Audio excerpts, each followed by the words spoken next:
جوان لڑکے جم وغیرہ کر کے ان کے بازو بن جاتے ہیں، چھوٹی چھوٹی آستین کی ٹی شرٹ پہن کے اکڑ کے چلتے ہیں۔ کس کا نقصان ہے؟ جب کوئی زمین پر اکڑ کے چلتا ہے تو زمین کہتی ہے آج میرے سینے پہ اکڑ کے گھمنڈ سے چل رہا ہے، جب میرے اندر آئے گا تو تیری ہڈی پسلیاں توڑ دوں گی۔ اکڑ کے چلنا پسند نہیں، اللہ کو پسند نہیں۔ وقار سے چلو مگر عاجزی سے چلو۔ پھر اس کے بعد بیوی کے ساتھ رہو تو کیسے رہو؟ تو قرآن کہتا ہے ہنہ لباس لکم وانتم لباس لہن۔ شوہر بیوی کا لباس ہے اور بیوی شوہر کا لباس ہے۔ لباس کس کو کہتے ہیں؟ لباس عیب چھپا لیتا ہے، مطلب وہ بیوی سچی ہے جو شوہر کا عیب چھپا لے، اور وہ شوہر سچا ہے جو بیوی کا عیب چھپا لے۔ پھر اس کے بعد لباس صرف عیب ہی نہیں چھپاتا بلکہ کیسا بھی انسان ہو اس کو خوبصورت بنا کے پیش کرتا ہے۔ دیکھو یہاں جتنے اچھے کپڑے پہن کے سب اچھے لگ رہے کہ نہیں لگ رہے؟ ہو سکتا ہے کسی کے جسم کے اندر سفید داغ بھی ہو سکتا ہے، فنسی بھی ہو سکتی ہے، کچھ بھی ہو سکتا ہے، اللہ نہ کرے، تو مگر کپڑا سب چھپا کر کے خوبصورت بنا کے۔ تو قرآن کہہ رہا ہے بیوی لباس ہے، شوہر لباس ہے، مطلب بیوی کتنی بھی بری ہو جب شوہر باہر نکلے تو اس کو اچھا بنا کے پیش کرے، اور شوہر کتنا بھی برا ہو بیوی اس کو اچھا بنا کے پیش کرے۔ یہ ایک طریقہ ہے۔ اسی طرح قرآن پورا زندگی گزارنے کا ہمیں نظام حیات عطا کرتا ہے۔ پڑوسی کے ساتھ کیسے رہو قرآن بتاتا ہے، دوستوں کے ساتھ کیسے رہو قرآن بتاتا ہے، آپس میں کیسے رہو قرآن بتاتا ہے، مسجد کیسے جاؤ قرآن بتاتا ہے، نماز کیسے، سب قرآن بتا رہے ہیں۔ قرآن کو زندگی میں شامل کرو، یہاں بھی کامیابی ہے وہاں بھی کامیابی۔ آخری بات، جب کوئی مرتا ہے تو ہمارے لیے کیا حکم ہے؟ اس کے سرانے بیٹھ کے قرآن پڑھو، خاص طور پہ سورہ یاسین پڑھو۔ صحیح ہے؟ آپ کے یہاں ہوتا ہے کہ نہیں ایسا؟ مرنے والے کے سرانے میں کیا پڑھتے ہیں؟ سورہ یاسین، قرآن ہی پڑھتے ہیں۔ قرآن شریف کا دل ہے سورہ یاسین۔ اور حدیث پاک ہے جب تم مرنے والے کے پاس بیٹھ کے قرآن پڑھتے ہو تو اللہ اس کی موت کی تکلیف کو آسان کر دیتا ہے۔ اس پہ ایک توجہ چاہتا ہوں، موت کی تکلیف کیا ہے؟ کسی بھی عالم سے پوچھو، علم والے سے پوچھو، حدیث پاک ہے انسان کو 313 تلوار کی ضربیں لگائی جائے تو اتنی تکلیف نہیں ہوتی جتنی تکلیف مرتے وقت ہوتی۔ حدیث پاک ہے جب بندہ مرنے لگتا ہے تو ایسا لگتا ہے کہ جیسے اس کے سینے پہ زمین اور آسمان اتنا وزن رکھ دیا گیا ہے۔ جب انسان مرنے لگتا ہے تو ایسا لگتا ہے کہ وہ ناک سے سانس نہیں لے رہا ہے بلکہ سوئی کے ناکے سے سانس لے رہا ہے۔ جب انسان مرنے لگتا ہے تو ایسا لگتا ہے کہ جیسے اس کے پیٹ میں ببول کا درخت اگا دیا گیا ہے اور نیچے سے اس کو کھینچا جا رہا ہے۔ اتنی تکلیف ہوتی ہے، لیکن وہ تکلیف کس سے حل ہوتی ہے؟ آسان ہوتی ہے قرآن پڑھنے سے۔ اب بتاؤ جتنی تکلیف موت کی ہے کیا اتنی تکلیف زندگی کی ہے؟ نہیں ہے۔ تو جب قرآن پڑھنے سے موت کی تکلیف آسان ہو سکتی ہے تو قرآن پڑھنے سے زندگی کی تکلیف آسان نہیں ہو سکتی۔ آپ کیا سمجھ رہے ہیں قرآن کو؟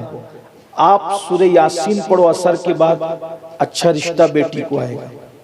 جو صبح سورہ یاسین پڑھ لے دن بھر فرشتے اس کی حفاظت کرتے ہیں، جو رات کو پڑھ لے رات بھر فرشتے اس کی حفاظت کرتے ہیں، اور اگر اسی 24 گھنٹے میں اس کا انتقال ہو جائے تو اللہ اس کو شہادت کی موت عطا فرماتا ہے۔ جو سورہ واقعہ پڑھے گا اس کے گھر میں کبھی فاقہ نہیں ہوگا۔ جو سورہ مزمل پڑھے 3 مرتبہ روزانہ، صرف جو سوچ لے اللہ تبارک و تعالیٰ ادھر وہ سوچے گا ادھر اس کی مراد پوری ہو جائے گی۔ میں یقین جانیے آپ سورہ مزمل پڑھنے کی اتنی برکتیں ہیں میں بیان نہیں کر سکتا۔ 3 بار پڑھو۔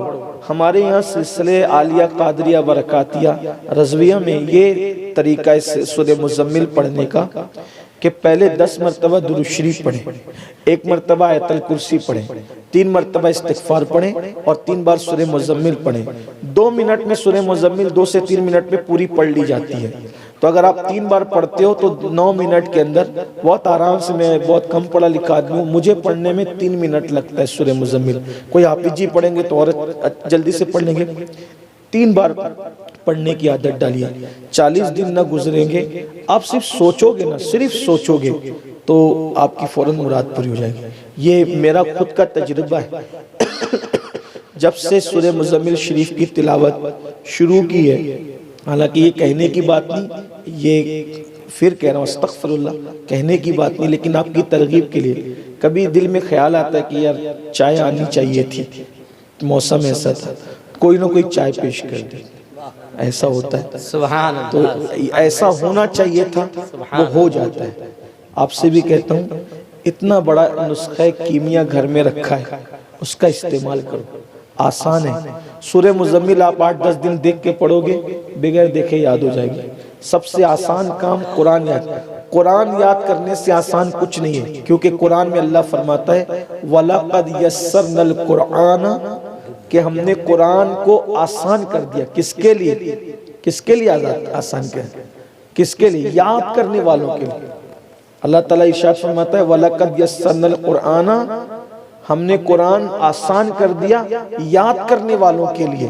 تو سب سے جو کام اللہ آسان کر دے، اس سے زیادہ آسان کام کون سا ہو سکتا ہے؟ تو قرآن یاد 8-10 دن دیکھ کے تلاوت کرو، آپ کو خود بخود سورہ مزمل یاد ہو جائے گی۔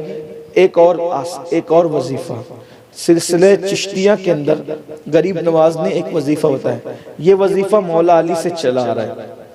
اگر کوئی حاجت پوری نہ ہوتی ہو تو فجر کی سنت اور فرض کے درمیان 41 مرتبہ سورہ فاتحہ پڑھیں۔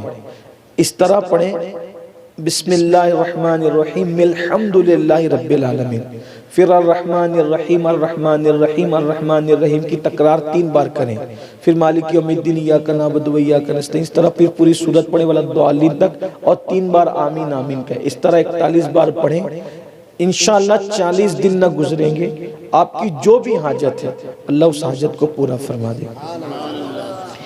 اگر حکیم نے، ڈاکٹر نے کسی بھی بیماری کو لا علاج قرار دیا ہو کہ اس کا کوئی علاج نہیں، اس طرح سورہ فاتحہ 41 بار مریض پہ پڑھ کے دم کریں آپ، اللہ تعالیٰ اس کو شفا دے گا۔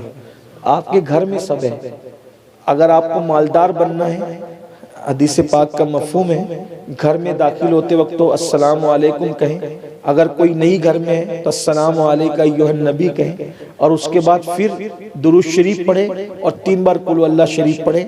انشاءاللہ چند دن کے اندر اتنی دولت آئے گی کہ آپ سمیٹو گے تو سمیٹی نہیں جائے گی۔ یہ ٹاک ٹائم پر آپ نے بہت آزمایا ہوگا، انٹرنیٹ پہ آزمایا ہوگا، حدیث کو بھی دیکھیے آپ عمل کر کے، آپ نے اپنے پاس سب ہے۔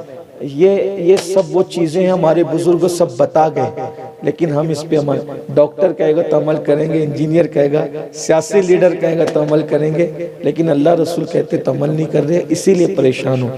گھر میں سب موجود ہیں، دیکھو اگر کسی کی جیب میں دوا موجود ہے اور وہ بیمار ہے، جیب میں دوا لے کے پھرنے سے اچھا ہوگا؟ بولیے اچھا ہوگا؟ نہیں ہوگا۔ کب اچھا ہوگا؟ جب وہ دوا کھائے گا۔